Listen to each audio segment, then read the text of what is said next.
헬스조선 상예 서비스 3일의 약속. 네, 여러분 안녕하십니까. 추미애 법무장관은 윤석열 검찰총장에게 4건의 감찰을 동시에 진행하고 있습니다. 우리나라 검찰 역사에 전례가 없는 일이지요. 감찰이란 무엇입니까? 감사원법에 따른 직무감찰규칙 제2조는 이렇게 되어 있습니다. 행정기관 등의 사무와 공무원 등의 직무 및 이와 관련된 행위에 대하여 조사, 평가 등의 방법으로 법령상, 제도상 또는 행정상의 모순이나 문제점을 적출하여 이를 시정, 개선하기 위한 행정사무 감찰과 공무원 등의 위법 부당 행위를 적발하여 이를 바로잡기 위한 대인 감찰을 말한다. 말이 좀 복잡하게 되어 있지만 간단하게 말해서 공무원의 업무에 잘못이 있는지 조사하는 것을 뜻합니다. 감찰은 군대에도 있고 회사 같은 민간 조직에도 더러 있고 경찰이나 검찰에도 있습니다. 그런데 검찰의 수장인 검찰총장에 대한 감찰이 발동된 적은 있지만 실제로 실시된 적은 한 번도 없습니다.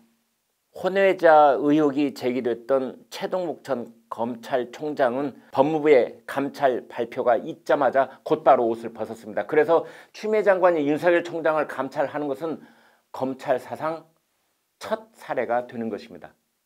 이 4건의 감찰은 이런 내용입니다. 1. 총장이 라임 사건에서 검사 향응 보고를 받고도 은폐했다는 것입니다. 2. 야당 정치인에 대한 로비를 철저하게 수사하지 않았다는 것입니다. 3. 전파진흥원 수사 의뢰를 무혐의로 처리해서 옵티머스를 봐줬다는 것입니다. 4. 총장이 되기 이전 과거에 언론사 사주들을 만난 적이 있다는 것입니다. 네, 이 각각에 대해서는 일단 추 장관의 지시 내용이 사실관계가 틀린 경우도 있고 또 과연 그것이 감찰 대상인가 하는 법리적인 문제 제기도 있습니다. 그것과는 별도로 오늘은 보다 근본적인 질문을 던져보기로 하겠습니다. 추미애 장관은 왜 이러는 것일까요? 본인도 무리수를 두고 있다는 것을 잘 알 텐데 무더기 감찰 지시를 내리면서 무엇을 노리고 있는 것일까요? 네, 그렇습니다. 윤석열에게도 최동욱처럼 스스로 물러나라고 압박하고 있다고 볼 수 있습니다. 감찰을 개시했다는 것 자체가 윤석열에게도 비위 혐의가 있다는 것을 전제로 하는 것이기 때문에 그것은 일종의 망신주기 효과도 있습니다. 지금까지 우리가 흔히 말해왔던 이 문재인 정권에게는 눈엣가시 같은 윤석열 찍어내기인 것이고 그 윤석열 찍어내기에 추미애 장관이 총대를 맨 것입니다. 그런데 상황은 추 장관이 원하는 방향으로 절대 흘러가지 않을 것 같습니다. 법리적으로 앞뒤가 맞지 않은 혐의를 억지로 끌어들여 마치 조선시대처럼 네 죄를 네가 알렸다 이렇게 할 수 있는 것도 아니고 그냥 형틀에 묶어놓고 저놈을 매우 쳐라 이것도 아니고 고작 감찰 얘기만 꺼내고 있습니다. 그런데 윤 총장 쪽에서는 좋다 어디 한번 해보자 해임 건의를 하라 이런 각오로 나오고 있습니다. 윤 총장은 지난 국감에서 소임을 마치겠다고 분명히 말했습니다. 임기 전에 물러나는 일은 없다고 확인한 것입니다. 그러나 해임 건의를 한다면 그때는 추미애 장관에게도 문 정권에게도 정말 되돌아올 수 없는 다리를 건너는 결과를 초래할 것으로 보입니다.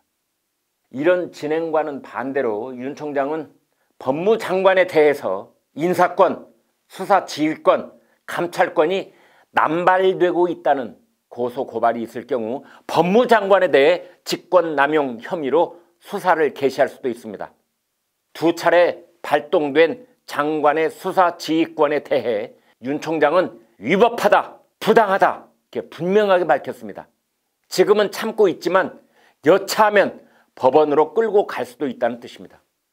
윤 총장은 국감장에서 법적으로 다투고 쟁송으로 가느냐가 남는데 그렇게 되면 법무, 검찰 조직이 혼란해지고 피해는 국민에게 돌아간다고 한 바 있습니다. 국민 피해를 염려해서 참고 있지만 추 장관이 끝까지 해보자며 덤벼든다면 직권 남용의 혐의를 걸어서 법원에 기소할 수도 있을 것입니다.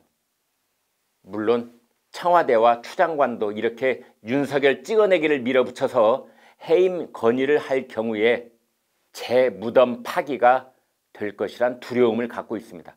윤석열 해임 건의는 문 정권이 제 손으로 국민 저항과 여론의 폭탄을 터뜨리는 자살 행위가 될 수도 있는 것입니다. 자, 그럼에도 불구하고 추 장관 입장에서 내 명을 거역한다는 윤석열, 말 안 듣는다는 윤석열을 찍어내는 방법은 무엇이 있을까요? 일단은 다음 세 가지를 거론할 수 있습니다. 첫째는 지금까지 살펴본 해임 건의입니다. 네 건의 감찰을 통해서 그렇게 해서 털어서 먼지 안 나오는 사람 없다는 속담처럼 뭐라도 한두 가지 나온다면 그것을 걸어서 해임 건의를 할 수 있는 것입니다. 아무리 검찰총장 임기 2년이 법률로 보장돼 있어도 대통령에게는 공무원의 보직 임명과 해임에서 상당한 재량권이 인정되고 있습니다. 또 검찰청 법에는 검찰총장 해임 사유에 대한 특별한 규정이 없습니다. 이제 다만 비슷한 사례가 하나 있는데요. 2008년 이명박 정부 때 정연주 전 KBS 사장을 해임한 적이 있습니다. KBS 사장도 한국방송공사법에 따라 임기 3년이 보장되어 있습니다. 정연주 사장은 행정소송을 제기했고 2012년 대법원은 해임을 취소하라 이렇게 확정 판결을 했습니다. 문재인 정권은 아마도 윤석열 총장에 대해 감히 이런 전철을 밟으려 하지 않을 것입니다. 이 두 번째로 추 장관이 윤 총장을 찍어낼 수 있는 방법은 보직 해임 정도가 아니라 아예 검사직을 박탈하는 방법이 있습니다. 이것은 검사 징계법에 따른 징계 절차를 밟아야 합니다.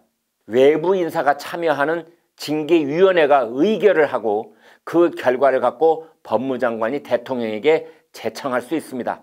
이때 사유는 딱 네 가지입니다.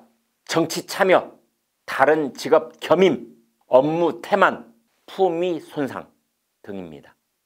이 두 번째 말씀드린 겸임 규정은 비교적 명확하게 말할 수 있지만 나머지 셋은 기준이 모호합니다. 가령 퇴임 후 국민에게 봉사하겠다고 했던 윤 총장의 발언, 혹은 여론조사에서 윤 총장이 대권주자로 순위에 오르는 것을 정치 참여로 볼 수 있다는 억지 해석을 내놓을 수도 있습니다. 세 번째, 마지막 방법은 탄핵입니다. 검찰총장을 포함한 검사는 판사와 마찬가지로 탄핵이 아니면 파면될 수 없습니다. 정치적 독립성을 유지하기 위해 특별한 신분 보장이 필요한 공무원이기 때문입니다. 국회 재적의원 3분의 1 이상이면 탄핵 소추안 발의가 가능하고 재적 과반수가 찬성하면 탄핵 소추가 이루어집니다. 그런 뒤에 마지막 심판을 받기 위해 헌법재판소로 넘겨지는 것이지요. 지금 더불어민주당 단독으로 얼마든지 윤석열 검찰총장을 탄핵 소추까지 할 수 있다는 뜻입니다.